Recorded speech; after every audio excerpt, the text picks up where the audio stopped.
All right, everybody, good afternoon, or morning rather. Hope you guys are doing well. And we got about 4 minutes till class. So I'm just getting the stream started, and we'll get started in a few moments. Thanks.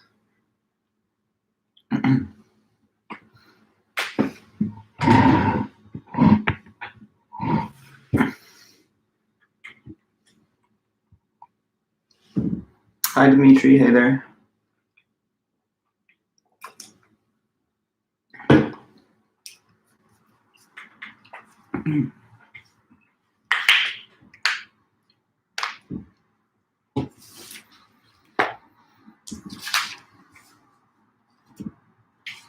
Hey, Elif, Grant. Welcome back, guys.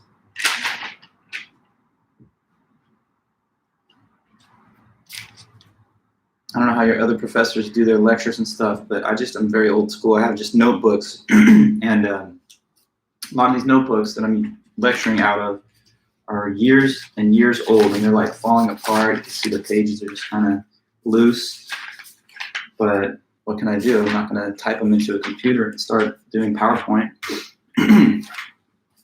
So I've got to keep these forever. Eventually they'll just be dust, but I pretty much memorized them by now. Hi, Ryan, Kylie, everybody. Good to see you guys.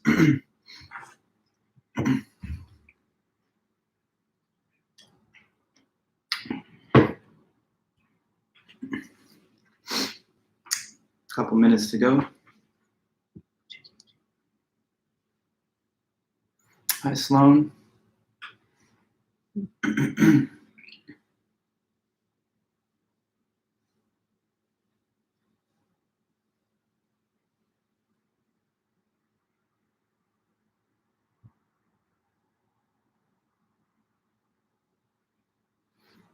Bobby, welcome back.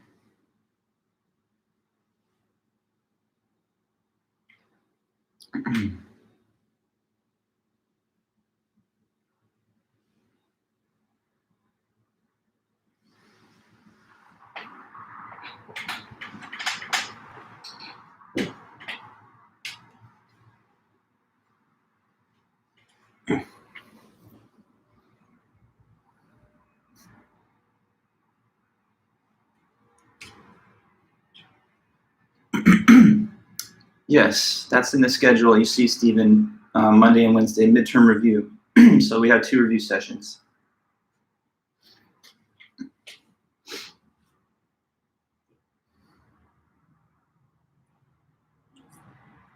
Hi, Eloise, Claire. Good morning.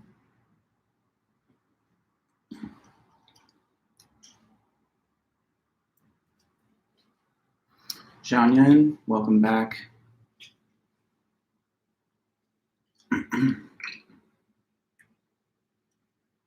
Nina, no problem. Thanks, Stephen. Hi, Nicole, Julia, everybody here. Good to be with you guys. Okay, so I'm going to go ahead and let things get rolling. Hi, Alex and Patrick and everyone here. Welcome back. So let me just begin with a quick question. Did some of you notice my Canvas message yesterday with the study guide? Just confirm if you can that everyone's got that, and then that'll be good to know. So no problems with the Canvas system, and you've got your midterm study guide. Maybe some haven't been able to look yet, but if you haven't, do go back and check. So I sent you guys this big, a document, and it contains a list of questions that are candidates for questions on the midterm. So with that list, you can start to prepare your possible answers or notes, go back to the lectures, to the textbook, to your own written notes, and try and formulate the best possible responses to any of those questions. On the day of the test, Friday next week, you're going to receive the midterm exam form, and it's simply going to have some of the questions off the study guide listed there. Not all of them, but a sampling of them, a random sampling of them. So I might have, like, say, 9 or 10 questions listed on the on the examination form on the day of the test, and then it'll ask you to answer a subset of those, like 6 or 7. So probably if I list 9 questions, I'll say answer 6 of these 9, or maybe 7 of these 10. And so you're mission would be to simply complete the answers within the 50-minute window, return them back to me as an attached file in an email, and then you're on to spring break. After the spring break, we'll continue through the syllabus, continue through the rest of the semester. So we do have 2 review sessions to get ready for that test next week, Monday and Wednesday. We're going to spend both of the full class periods just going over as many of the study guide questions together as we can. And then you got your exam on Friday. So just know about those upcoming dates. I'm going to be finished with the grading your first essay this weekend. So I'll be sending you guys the notification Saturday or Sunday, I think. And then after that, I just invite anyone to email me and check for their score or for any written comments that they might want. Okay, so that's our upcoming schedule. Today is the last lecture before we get into the review sessions and the midterm. So we have part 2 of the trolley problem essay to finish right now. And that's pretty much it. So if there's any questions about any of these topics or matters having to do with the class schedule or assignments, let me know anytime. I'm always available through email, and I also have my office hours each Friday. So I have office hours today from 11 to 12, but here's what I'm thinking for next week, because I want to offer an additional office hour before the exam in case anyone wants to kind of have a cram session with me or something before the test. Because obviously, with the way my office hours are set up from 11 to 12, nobody's going to come after you finished your midterm. And it would also kind of deprive you of the value of an office hour during that week, because the only reason you'd probably want to have one is to check with me for some of your written answers and stuff for the questions. So anyway, I'm just going to modify the office hours next Friday so that they occur before the exam. Maybe I'll even make them the hour before the test itself. But I'll think about the time slot I want to use, and I'll let you guys know before we get to the day of the test next week. So just saying that next week I'm going to move the office hours around so that people have at least the option, if they want, to see me before the test. Okay, so anyway, that's about it for now. Just kind of clearing those things up and letting you guys know what we have to look forward to in the next week or 2.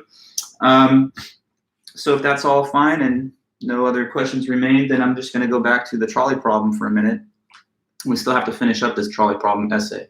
So let's go into it again. The author is Judith Thompson. Did I say before that she's still alive? I might have said that, but I'm not sure if this is the class that notified me that she recently deceased. Anyway, she lived from 1929 till last November 2020. And her essay from 1985, The Trolley Problem.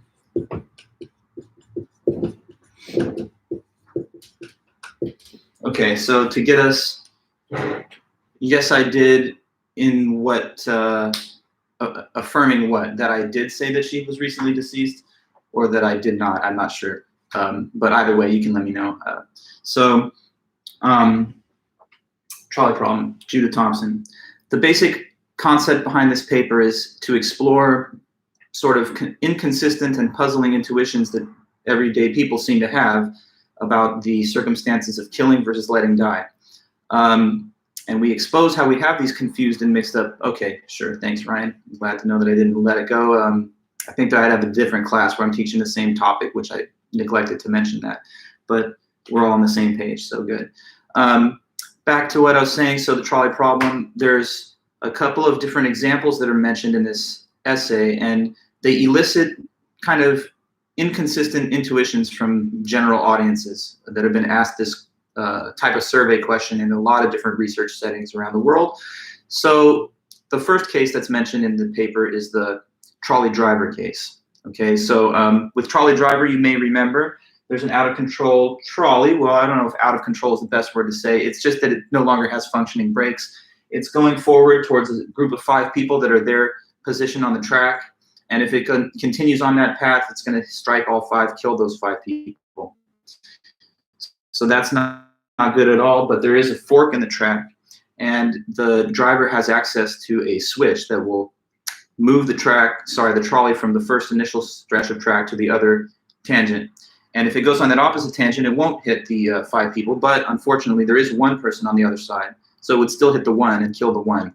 But I guess when people are asked, would it be wrong for the trolley driver to flip the switch and take it in the other direction so it hits fewer people? Almost everybody finds this to be okay, not wrong, morally permissible, pick your phrase. But people don't think that that's really a bad or wrong thing morally. And that's just a common intuition. If you actually look at the results of surveys in which this question is asked about this particular case, we have high 90 percentile of people saying that's not wrong. But let's now adjust to another example, which we call transplant. In transplant, we are told, imagine that there's 5 people dying of different types of organ failure. They all have a common, very rare blood type, whatever. And so you're having a doctor trying to find organs for those people as transplant so that he could save them. If you had one suitable blood match, then because they all bear the same blood type, that one person could be used to as the source of organs for all 5, saving all 5 lives. But he can't find a donor. Anyway, in walks a young, healthy person that's not really got any medical problems. And as he looks at their information, he discovers that they have this rare, whatever, XXX blood. So he thinks, maybe I could just kill the person here and take the organs and then save those 5 lives. Suppose the person's not willing to do it, of course. So the question then is, would that be wrong? Would it be wrong for this person to just kill the individual, take the organs, and use them to save 5 others? And everybody says this is wrong. So the first iteration of the trolley problem is the question, why is it that most folks say what the driver could do to intervene would not be wrong, but what the surgeon could do to intervene to prevent the greater loss of life would be wrong? And the reason that seems puzzling to some is because although the cases are certainly different, they have some fundamental similar features, which is that in either case, 5 people are facing imminent risk of death, threat of death, and there's someone else that's on the scene who could intervene into the situation in such a way that it would avert the death of the 5 and cause the death of 1 instead. So why is it that people react to saying that one of those cases is a case where you're doing something not wrong, and in the other case it is wrong? So one attempted solution, I'm just kind of reviewing the first part of the essay for now, but one attempted solution that we mentioned last time is Philippa Foot's possible solution. So just knowing about her, Philippa Foot is another mid-century American woman philosopher and of the 20th century, right? And so she actually wrote about the trolley problem concept about a generation before Thomson did. And she thought she had solved it once and for all, but Thomson kind of brings it back from the dead in her 85 paper that we're reading. So here's how Foot thought she had solved the problem. She says, here are 2 intuitively true moral principles. Number 1, that it is worse to kill 5 than to kill 1. So, I mean, both are bad, but obviously, they're not equally bad. Killing 5 is worse than 1 just because it's a greater body count, greater death toll. So if a person was faced with those 2 choices, killing 1 would be better than killing 5. On the other hand, it is worse to kill 1 than to let 5 die. That's another principle that she affirms, and she thinks that's pretty clear to most people also. If you're faced with the choice of remaining uninvolved in a situation where people are bound to die if you don't get involved, versus actually taking action to cause death, it would be worse for you to cause a death through your hand and through your agency than to merely allow people to die of whatever other causes are afflicting them. So if these 2 principles are true, then Foot thinks it solves our problem because it explains away why people react differently in the 2 examples. Why people think it's not wrong for driver to act is because he merely wants to redirect the trolley so that instead of him killing 5, he will instead just kill 1. And it's worse to kill 5 than 1, so he's trying to do the thing that's not as bad. But if it is the surgeon in the transplant scenario that we look at instead, his choice is clearly between killing 1 person, taking the organs, right? That's clearly homicide, or not doing that. And if he doesn't, then 5 die, but not because he killed them, just because they're dying of whatever organ failure, natural causes. So in his case, people think it's worse to intervene because killing a person is worse than just letting 5 people die. So does this solve the problem? Well, it looks like it at first, but then Thomson says, not so fast. Let's bring the problem back. And how she does it is by simply adjusting a feature of the trolley scenario. And she replaces driver with bystander at the switch. Okay, so new hypothetical, if you remember. With bystander, we have the same trolley that's going towards 5 with a fork that could take it instead over to 1.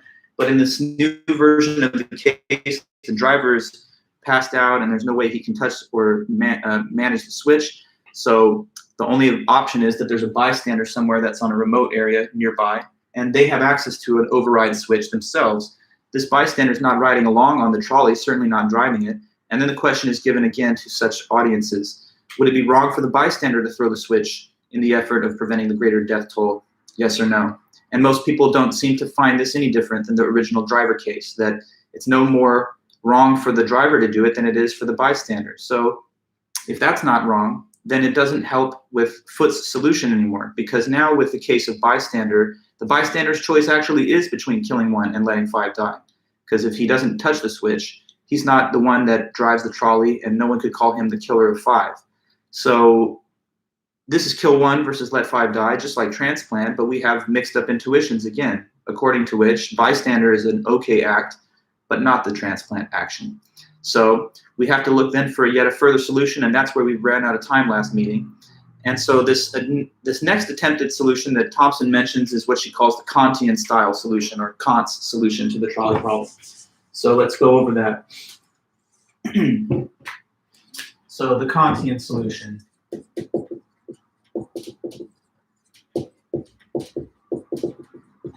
Okay. So you guys, we all studied Kant and some of his ethics, and the point in Kantian ethics that Thompson is picking up on here is the second version of his categorical imperative.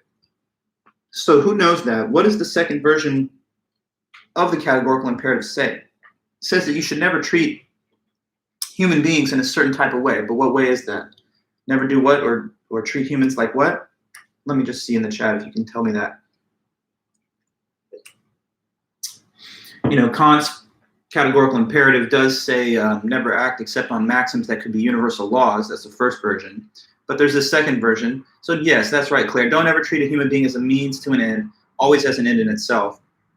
Okay. So some might argue that the Kantian solution helps to show why we react differently to even the bystander case than we do to the transplant case. So the thought is that, so the Kantian solution is this.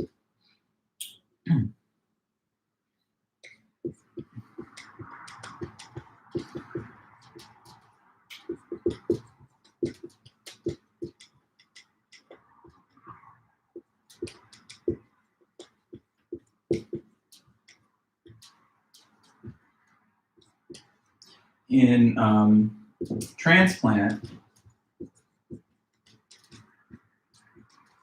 the one victim is used as a means,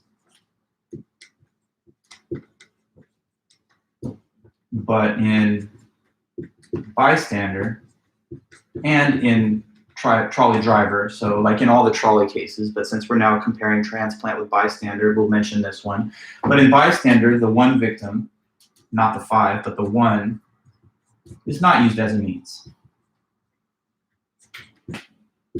So that might explain why people feel differently about the two cases. People are kind of tracking the moral point that in transplant, the one innocent victim has been used as a means, which is fundamentally wrong according to Kantian principles.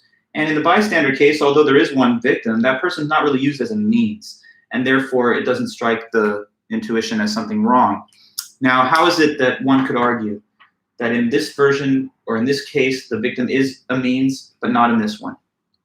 Okay, so here's the way that Thompson tries to justify this.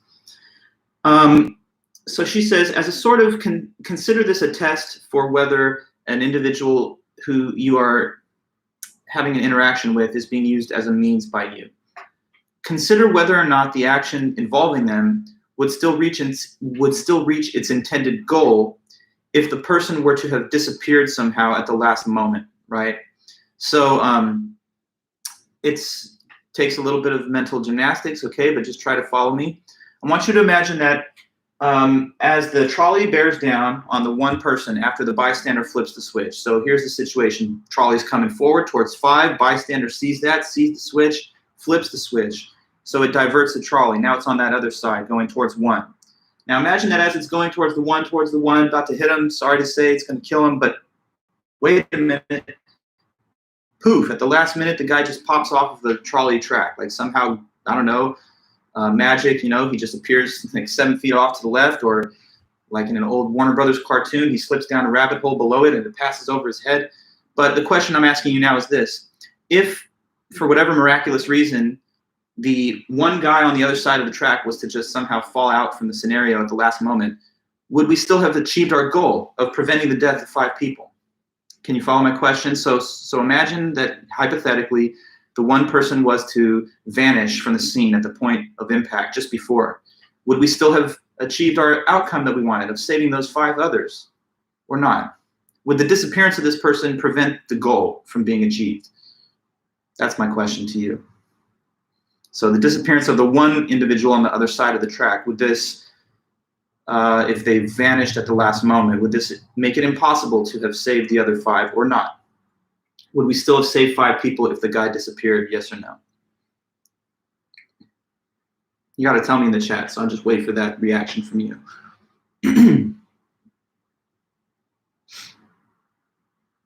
But if you just think about the example mentioned here, there's a clear answer.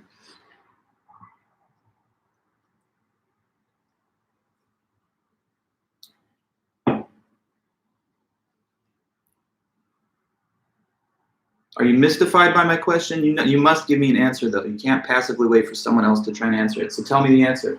Would you still save 5 lives if the guy disappeared at the last moment? Yes or no? You're not sure, Patrick? What is going on in your head? So someone tell me, though. It's pretty clear. I mean, look, you want me to draw a picture?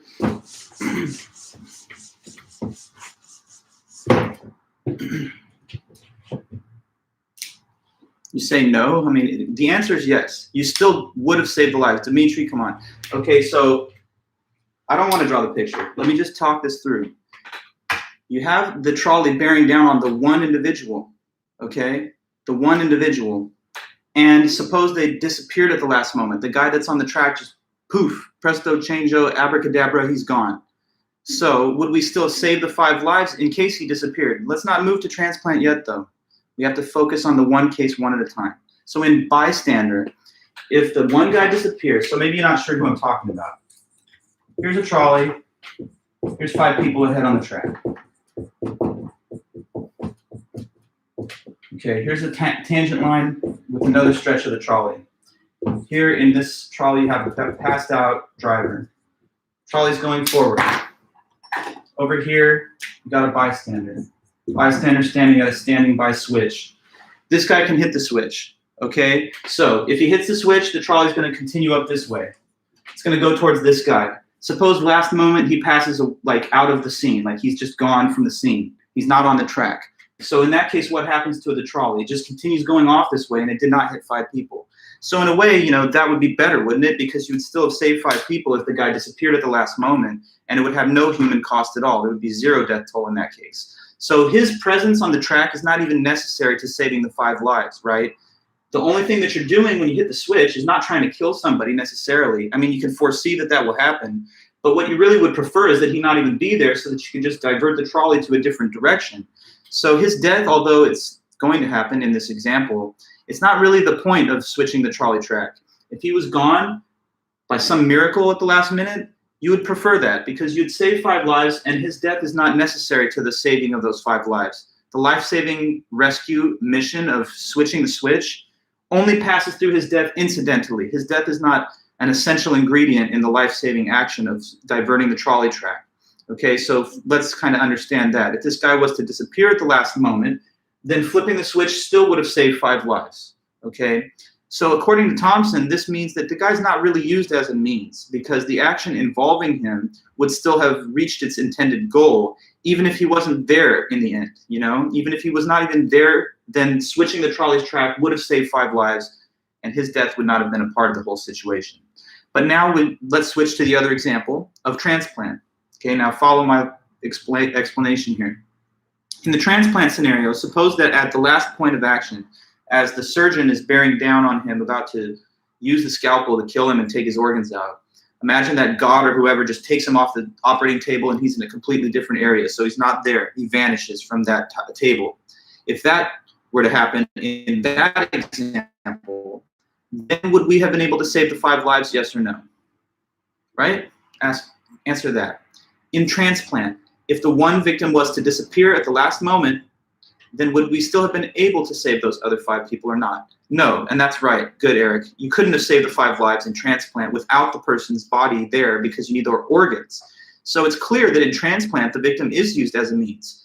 He's definitely used as a means in that example because you actually like literally need to use his body parts to save these other 5.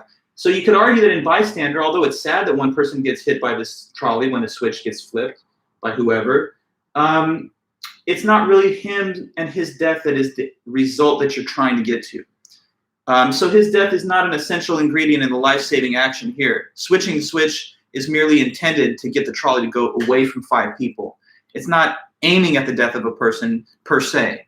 But in the transplant case, you definitely are trying to use the person's body parts to save 5. So his death is needed in that case for the survival of the other 5. And Patrick, so in the cart, we won't necessarily use the one person to save 5. Exactly, Patrick, right. So some argue that this Kantian principle helps to explain away why the reaction of the crowd is different in the 2 cases. People are sort of triggered or reacting to the thought that a transplant victim is used as a means, you know, in a very vivid and disturbing way, like their body parts are utilized for the survival of others. In this case, though, he's not really being used. I mean, he's there, and yes, the trolley would hit him if the switch is flipped, but it's kind of like he's just in the wrong place at the wrong time, and if he was elsewhere and off of the scene, then we would have saved lives without any cost at all. So does this solve the problem? It looks like it might, but Thompson again snatches what's the phrase, victory out of the jaws of defeat or something. So she says, no, this is not the actual solution yet. And the way that she shows that the problem remains is by, again, making a modification to the trolley example. Okay, so we have a new trolley scenario yet again to think about, which will undermine and destroy the Kantian solution too. So here's this new case, all right?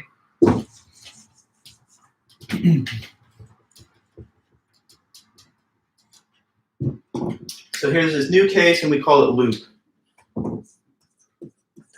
Okay, so once again, here's a trolley, and the person in it driving passed out, going forward on this track. Here's 5 on the track.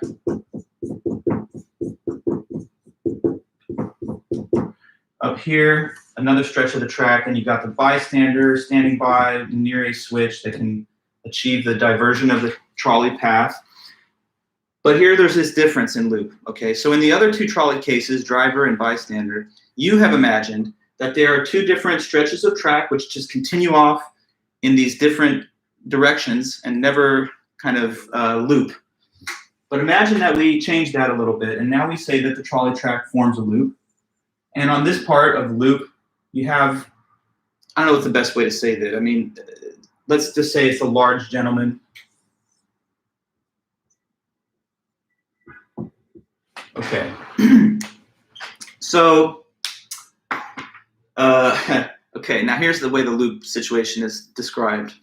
If the trolley keeps going forward towards the 5 people here, it will hit all 5 of them, killing them.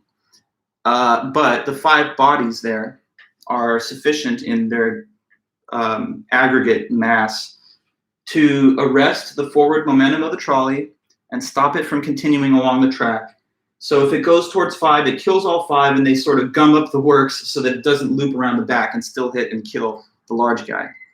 But if the switch is flipped, then the trolley gets sent in this direction towards the bigger guy, and since he has sufficiently large size, that would also be capable of blocking the forward path of the trolley around the back of the loop to kill the other 5 people.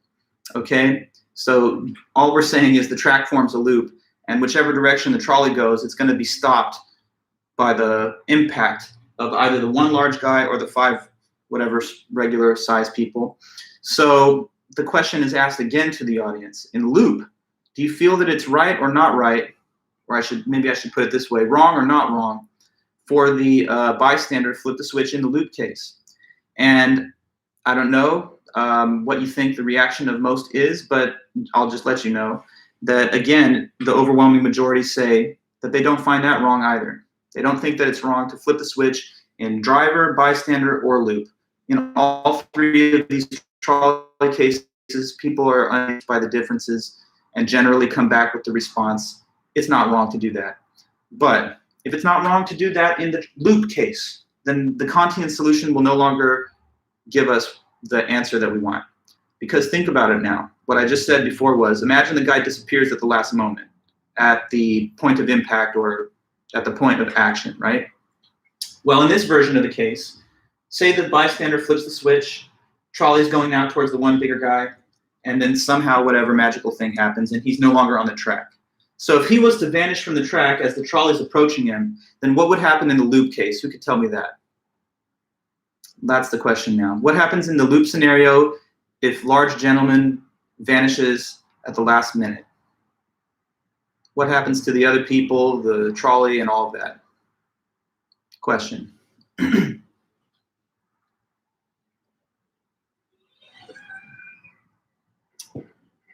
5 people would die, yes, because the trolley would continue around the loop and it would just kill them from the other opposite side.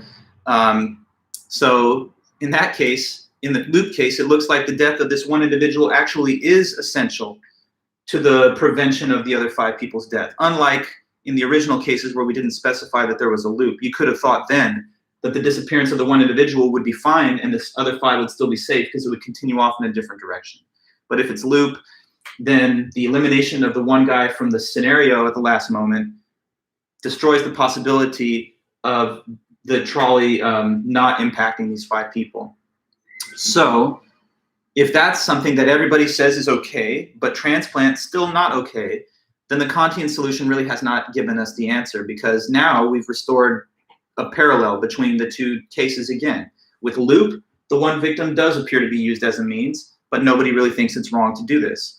In transplant, whatever, yeah, the guy's also used as a means, but people do think that is wrong. So this cannot be the distinguishing factor, says Thompson, because if it was a distinguishing factor, then we would have the same reaction in both cases when both individuals are used as a means. But we still see, yet again, the data is that audiences generally respond to this by saying it's not wrong, even in loop. So, okay, what is the solution then? Well, now let's get it from Thompson. So Thompson says, are you ready? I'm finally going to tell you what the real solution to the so-called trolley problem is. And now let's write it down and learn about it, give some discussion. So here's what Thompson thinks is really going on. She says the solution to this problem has to do with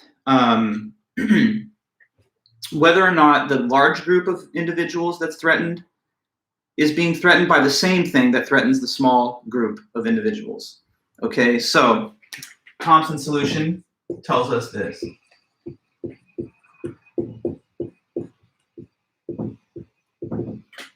Okay, so it is permissible, morally permissible,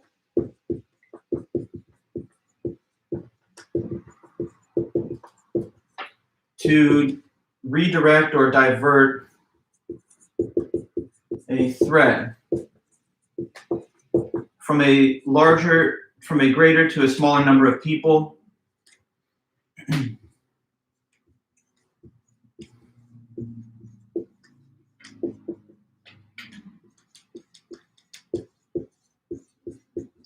as long as, and here's the key qualification, as long as it is the same threat.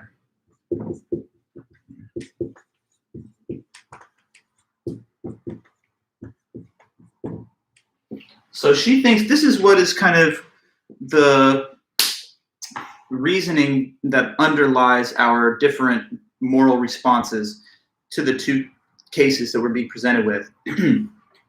She says, so it seems like we can put our finger on what people are noticing. The difference between the 2 cases is in whether the threat that is facing the 5 is the same threat that would then face the 1 or not. Okay, so let's go through the cases. In all of the trolley cases, whether it's driver, bystander, or loop, what thing physically threatens the life of 5 people? That's the question for now. So in these different various trolley examples, something is a threat to 5 lives. And it's clear enough, but let me ask you and you can tell me what it is. What thing or force threatens 5 lives in all the trolley cases? Like, what is the thing that's putting those 5 lives at risk? It's the trolley. That's good. Yes, Dimitri. Yeah, it's just the oncoming trolley, the trolley impact. That would be the cause of death, the impact by means of the trolley. Correct. So if anyone flips a switch, whether it's the driver or some bystander, whoever, and the trolley doesn't go towards 5, then what will instead be the threat that the one person will face? Because if the switch is flipped, 5 people are no longer facing that threatening thing, but one person is now at threat. And what is the threat towards the one if the switch is flipped? Let me ask you that. So for the one person, it's the trolley. Yes, it's the same trolley. Okay, so basically in all the trolley examples, you have one and the same trolley, which is either going to bear down on 5 or on 1.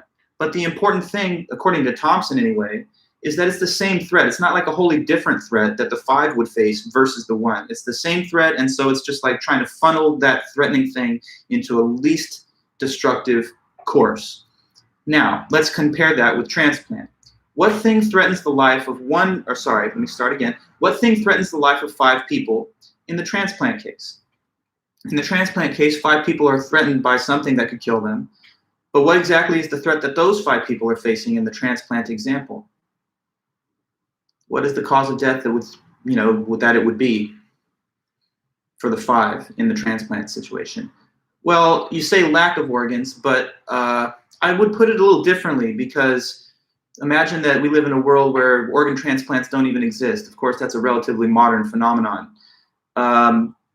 Ryan, you're getting a little lost, because I'm asking what threatens the life of 5 people in the transplant case. The one doctor is not threatening those 5 people. He's trying to save them. So they're threatened, but not by the doctor. Is that what you're talking about? So I'm talking about the case of the transplant. 5 people are threatened by failed organs and illness. That's right, guys. Dimitri, Brian. So they're just basically threatened by a natural cause, whatever is causing organ failure for them. Organ failure is the threat of death that the 5 people face in our transplant case. But let's go now to the case of one individual in the transplant scenario. If a surgeon gets involved and prevents the death of those 5, then one person will be threatened. But what would be the threat of death to the one individual in the transplant case? What threatens that person's life, if anything? Not the 5, but the 1 in the transplant scenario. So that's the question, and that really gets us to the point of the solution. What is the threat to the 1 in the transplant case? You say the guillotine, and that's a little bit graphic, but I would have said the homicidal surgeon. He is the direct threat to them, him with the scalpel or whatever he's going to use. Yeah, or any other mode, whatever it might be. So is that the same threat, though, that the 5 people face? The 5 people face the threat of death by natural causes of organ failure. The 1 person faces the threat of death by a maniac surgeon that's going to kill him. So is that transferring the threat from 5 to 1, but it's just the same thing? No, it's creating an entirely different and separate threat for the 1 to face, which is not at all identical to the threat faced by the 5. Okay, and so this is why Thompson thinks we react by saying it's not okay to do that. It's okay to transfer an existing threat from one set of people that's bigger to another set of people that is smaller, as long as it's one and the same threat. But if the actions taken to prevent the death of the greater number of people is to establish and create an entirely new and distinct threat for a smaller number, now that crosses the line into being something that intuitively most folks think is wrong. Okay? So the diversion of threat in general, we can think of more realistic cases than the one that's been dreamed up here in this essay, where the diversion of threat probably makes moral sense to most people, right? Suppose that there was a plane that was crashing out of the sky, and so there's no way to prevent the plane crash. So that's a sad, tragic thing already, but so it is. Let's imagine that. Now suppose that the pilot who's piloting and trying to control the descending plane knows that it's a loss and sees only 2 possible options. On its current trajectory downward, it's going to crash into like Dodger Stadium that's packed with like 20,000 fans and kill a lot of people.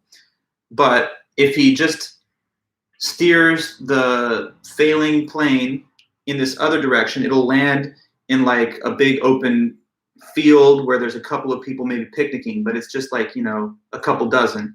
So, if this pilot in his last act as a human being alive tried to prevent the plane from hitting the bigger group, instead hitting the smaller group, most people wouldn't find fault with that and say he did something terrible and wrong. Because given that the plane is a threat to the lives of some number of human beings, most people wouldn't think it's a bad thing for you to cause this deadly and destructive plane crash to just descend on fewer rather than more people. And so it's kind of parallel to the case of trolley, because in the trolley cases, which are highly artificial, but they're trying to just advance a theoretical point, if something is a threat to a big group of people and there's an action available which can divert it to a smaller number, then as long as we're not, establishing some completely different threat in the world, then most people would think that's just funneling something that's already a danger into its least destructive course. So do we have a solution? Pretty much, but I have to say this.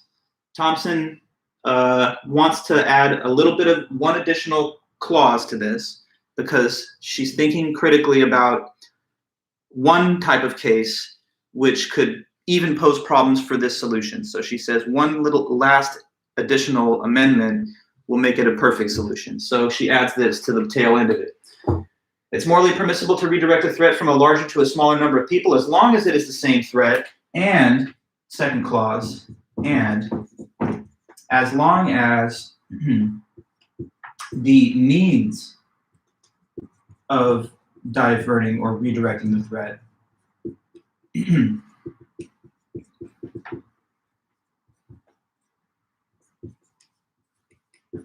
do not violate anyone's important rights. Okay, so this takes a moment to explain. And then that's the full and final solution now, as you see it written here.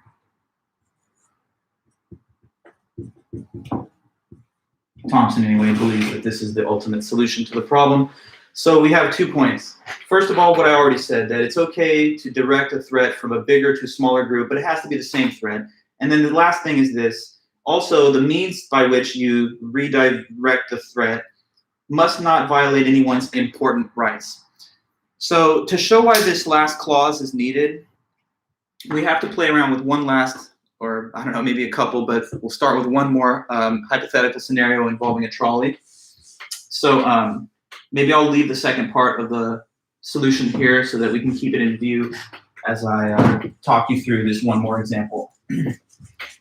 Okay, so why did she have to add that stuff at the end? Because it sounded like we already pretty much had it with, it's okay to switch from a bigger to a smaller group when it's the same threat. I like that, straightforward, but here's a little extra complication, and here's why she had to add it. So she says, imagine this case, and I mean, it's her language, so I'm just using her language. She calls this case Fat Man on the Bridge. It's not good to refer to people's body in that way, but that's just the term that she uses, so I'm just borrowing it from her. Fat Man on the Bridge. Okay. So here we have a trolley that's going straight forward with a passed out driver on a track. Up ahead, there's 5, just like we've seen in all the other versions of these cases. So then, in this case, though, there's no separate stretch of the trolley track. So there's nothing that can be done in terms of switching a switch and sending it off in another direction. But what there is, in this case, is a bridge. The bridge overlooks and straddles the trolley track that passes underneath. So you could walk along this bridge and see the trolley pass below you and all of that. Suppose that here is you or somebody, and also on this bridge there's a large gentleman like this guy. And so seeing the trolley come through and directed towards 5 people, there's only one action that could possibly be taken to intervene to avert their deaths. Does anybody think they know what it could be? Since we've shown this little picture, this is something I think that's very suggested by the pictures themselves. What could be the one action in this example, possibly, that would prevent the death of those 5? Well, Ryan, you say jumps, but there's 2 people on the bridge for a reason. The guy doesn't want to die. He's not going to jump on his own. So it would be pushing him off, toppling him into the path of the trolley. And if that happens, when the trolley smacks into him, he's got enough size that it blocks it from hitting the other 5 like a big shield, and then they don't die and he does. So here, this question is given to any audience member. Would that be okay or not? And just give me your intuitive reaction, and you can trust that you're going to be in the consensus of most. But do you think this is wrong or not? If this was the way of getting the trolley to stop from hitting 5. Wrong or not wrong? What do you say? Yeah, that would not be okay. Okay, thank you. Yes, so not to worry, everyone thinks this is wrong. But if it's wrong, and if we didn't add this little extra clause, then it would have posed problems for Thompson's initial suggested solution, because what it said was, it's okay to divert a threat from a bigger to a smaller group as long as it's the same threat. Well, anyway, it's wrong. Don't worry, Dimitri, it's wrong. But why it's problematic for her first solution is this. Okay, so in this man on the bridge case, what threatens 5 people? You know it, it's the trolley. That's the thing that would threaten the 5. But if this dude gets involved and pushes the man down, then what threatens his life instead of 5? Well, don't be confused. Don't think that it's the pushing that kills him, because this is such a short and bridge that he could easily survive the slight fall from the bridge down to the track. So what you got to imagine in your mind is he's pushed. What? Hold on. What? How'd that happen? And then he gets hit by the trolley. Okay, so he doesn't die from the impact of being pushed off the bridge or landing on the ground. He's killed by the oncoming trolley too. So it looks like here's a case where trolley could kill 5 or 1, but nobody thinks it's okay to put him in harm's way by pushing him off the track, or sorry, off the bridge. So why is it not okay? Well, now we get this second clause, which helps to explain that. What is the means that is used to divert this threat of the trolley from 5 to 1 here? Well, in this case, the means of redirecting the threat is the action of pushing a man off a bridge into the path of an oncoming trolley. And that, by all accounts, is certainly a violation of important rights that he has, like the right not to be assaulted, the right to bodily autonomy, the right not to be pushed by a stranger off of a bridge into the path of a trolley. So if we have rights at all, then certainly you have to have rights not to be pushed to your death. So this is an example where, although it's the same threat and it crosses that piece of the criteria, the way of the threat being diverted violates an important right because it involves a push. Now, in the other trolley cases, though, aside from this one, what action achieves the diversion of threat? It's not a push of a person. But in the other trolley cases, which physical action achieves the diversion of threat from 5 to 1? That's my question, if you could tell me in the chat.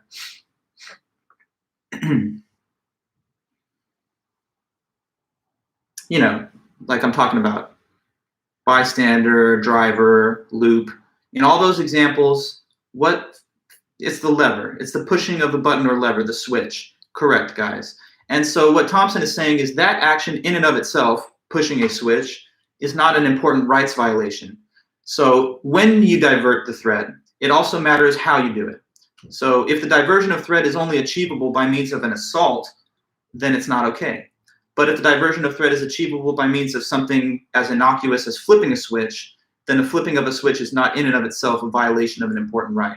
So that's the reason that she modifies the solution just slightly, because she can sort of see in her mind the possibility of creative counterexamples like this. And with this additional clause, it blocks that from being a counterexample. Now, I'll throw this one out there at you, because whenever I tell this man on the bridge case, I understand, I mean, a lot of the essays, highly, fanciful, and the thought experiments are very creative, which I think is just fun, but for some it might be a little weird. So here I'll try and make one example that illustrates this point that is slightly more realistic, kind of like we just used the plane crash scenario to drive home some of the other points. So, okay, imagine this is like a military case. You got, like, let's say 6 soldiers that are all in a bunker. And so they're in close quarters in this bunker, tight space, not easy to get out of it right now. And suppose from an enemy, a grenade is lobbed down into the bunker. So it's a live grenade. And obviously, once that grenade is down in there, that grenade is an active threat to the life of all 6 soldiers. Okay. Now, what is one thing that could be done to cause that one explosive device to not threaten all 6, but to just threaten 1 of the people in the bunker? What do you think? That's the question. Maybe you've seen some films or movies, or you can dream up a scenario or a scene like this. It's easy to imagine. You got the grenade, it falls in. Oh no, something has to be done. What is something that could be done to cause the threatening grenade to only threaten 1 instead of 6?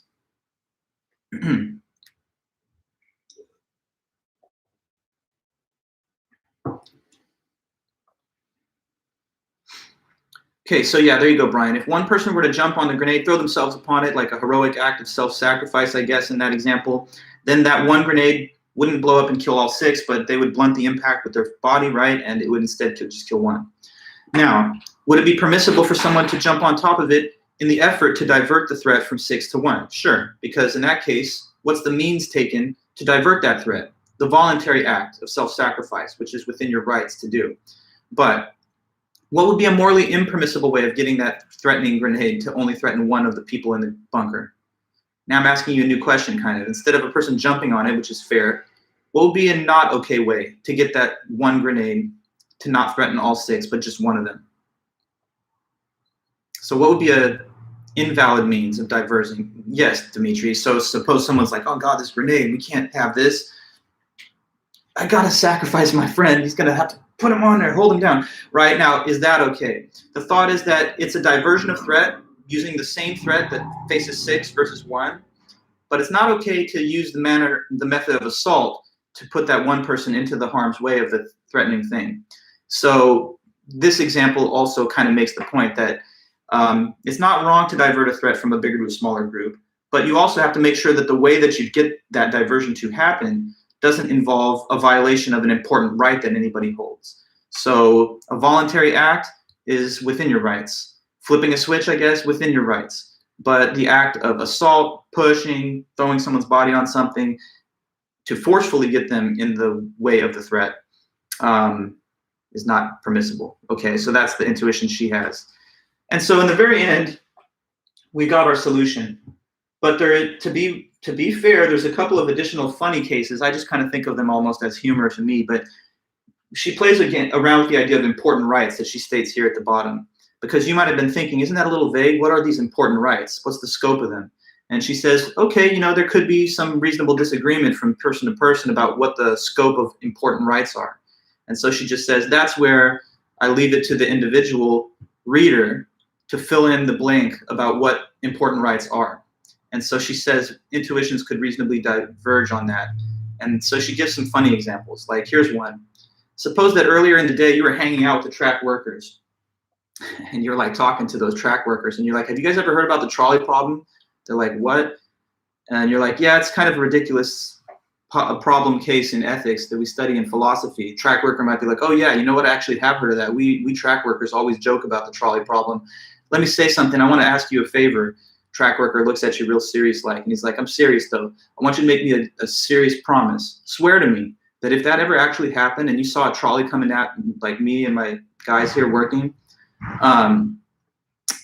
if you were the guy at the switch and I was the one person on the other side, tell me right now that you would not switch the switch towards me. Can you promise me that?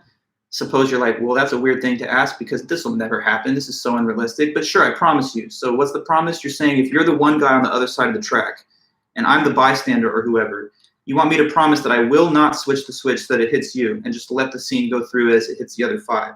He says, yeah, that's what I'm asking you to do. I want you to promise me. So you say, okay, fine, promise. You have my word. I put it on everything. I would never switch the trolley towards you. Okay, so now suppose that later on that afternoon, you're like, oh my God, damn it, I can't believe this is really happening. You see the trolley situation playing out and you see the switch in front of you. Now you think back to your earlier memory of the discussion you had with the one track worker. He's standing on that side of the track and you're at the switch and you're like, but I promised him I would never switch the trolley track towards him. Question for you guys, do you think the fact that you made him a promise makes it wrong now to break the promise and flip the switch? Does his right to have a promise upheld strike you as an important enough right to make it wrong for this to be violated? I mean, so what Thompson says is there will be a diversity of answers. Some people will say, well, once you make it as a promise, it doesn't matter the fact that you're trying to prevent a greater loss of life. You're bound by the promise. Other people will say, no, promises sometimes have to be broken, especially when there's something more important on the line, like life and death. Another case, suppose that you have to break property rights to divert the threat. So when you get to the switch, it says, hey, private property, do not touch. So you got to hop like a slight fence to get in there. Are the property rights of the owner of the switch important enough that violating them to get the diversion happening is a serious enough right that makes it wrong to do that? Some people will say yes, some will say no. What if the tool that you need to use to flip the switch is like a fine point screwdriver and you're actually borrowed that from the one guy that's on the other side of the track earlier. So I mean, look, permutations of these cases just go on and on. But those are just some funny little additional versions at the end that she talks about. And she doesn't resolve those questions. She says, let it be that people can disagree on those cases. I've given you my solution and the format of the solution, and then you can apply it as you like to individual scenarios. Okay, guys, so thanks a lot. I'm going to see you back on Monday, and we'll go over the study guide Monday and Wednesday. So we finished all the literature for the first half of the semester. I'll have your grades ready this week, and then we'll do the review sessions next week. So for now, I guess I'll let you guys go. Thanks so much again. Have a good one, and let me know if you need anything. I'll be available through my email anytime. Okay, bye-bye, everyone. See you soon.